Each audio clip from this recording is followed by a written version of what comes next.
Oui, et ce sont les plumes qui parlent aux plumes ce matin. Eh oui, regardez bien cette dame qui est l'objet d'une grande double page dans l'Humanité. Elle est philosophe, philologue, c'est-à-dire spécialiste des langues. Elle s'appelle Barbara Cassin et elle n'est que la 9e femme élue à l'Académie française. Elle prononçait hier son discours de réception sous la coupole et elle en a profité pour fustiger ce qu'on appelle le globish, qui est l'abréviation de Global English. D'accord, c'est pas un gâteau. Non. C'est-à-dire que c'est pas du bon anglais, c'est cette espèce de langue globi-boulga, alors internationale très pratique quand vous parlez à un commerçant au fin fond de la Cappadoce, mais qui a tendance aussi à... Aussi, non, c'est vrai. C'est how much... La Cappadoce en Turquie. C'est ça, oui, par exemple.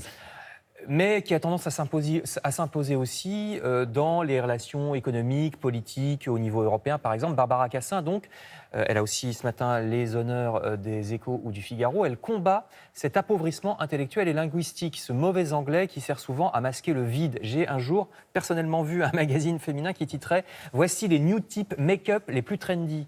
D'accord. Vous voyez ce que je veux dire? Ce qui ne veut rien dire de plus que voici les nouveaux trucs de maquillage. Et elle est rentrée à l'Académie avec l'épée de Dark Vador. Oui, alors les journaux n'expliquent pas pourquoi, mais effectivement, ça fait très science-fiction.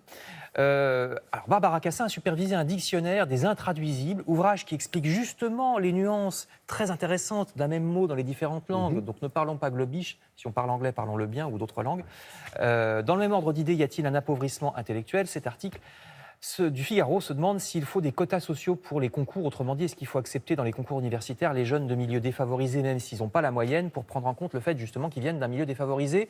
Ou alors est-ce que c'est une rupture d'égalité et un appauvrissement intellectuel? Vaste débat. Vous lirez ce qu'en pense le Figaro, qui est plutôt contre, ce qui ne vous surprendra pas. Je passe à une manière d'augmenter le niveau. Vous savez que les tablettes et écrans sont vilipendés parce que leur contenu serait appauvrissant intellectuellement. On y revient. Eh bien non, pas forcément. Si ce sont des histoires que l'on écoute. On en a déjà parlé dans Télématin, je crois. N'écoutez pas, Laurent. Mais si, justement, il faut écouter. Libération, ça peut passer par des tablettes. Libération se félicite du retour des feuilletons sonores qui laissent notre imaginaire s'exprimer, et ça change tout. L'article dit que c'est un nouveau marché. Alors, pourtant, au début de la radio, il y avait des feuilletons radiophoniques, ça existait.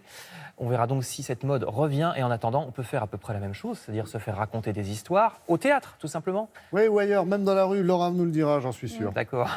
En allant voir, par exemple, Clémentine Célarié dans Une vie, qui est l'adaptation d'un célèbre roman de Maupassant. C'est un seul en scène, et le Figaro en dit le plus grand bien, c'est à voir au Théâtre des Mathurins à Paris. Enfin, je reste dans le patrimoine, ça n'est pas Maupassant, mais ce sont des propositions de sortie. D'abord, Le Parisien aujourd'hui en France nous apprend que c'est demain la première nuit des châteaux, avec plusieurs très beaux monuments à visiter. Là, ce que vous voyez, c'est le château de Dampierre, dans les Yvelines. Ouais, on visite la nuit. Magnifique château, là, il y a une lumière extraordinaire sur cette photo, ça le met bien en valeur. Pour y dormir, ça doit dépendre des endroits, je suppose, parce qu'il y en a vraiment beaucoup. Plonger dans le grand siècle de Louis XIV pour la visite, en tout cas, du château de Dampierre, nous dit l'article. Enfin, j'ai extrait de la Croix ces 2 photos du Sacré-Cœur, qui fête en ce moment le centenaire de sa consécration, c'est-à-dire le moment où il est inauguré en tant qu'église. C'était en 1919. On peut le visiter, alors prenez vraiment patience, parce que depuis les contrôles Vigipirate, la file d'attente est longue.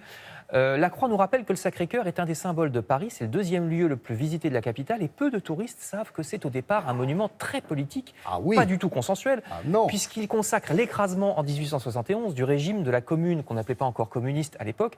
Tout cela est à lire dans la Croix, et on l'a un peu oublié quand on voit ce beau monument. C'est marqué d'ailleurs sur les murs de cet édifice religieux que certains appellent le fromage blanc. C'est marqué, c'est pour demander pardon au nom du peuple de Paris qui a osé se révolter. Oui, c'est vrai qu'il y a eu des morts des deux côtés, mais enfin, bon, on a oublié un peu cette histoire. Mais tout de même, c'est pas très chrétien. Merci beaucoup, Frédéric. Après la presse.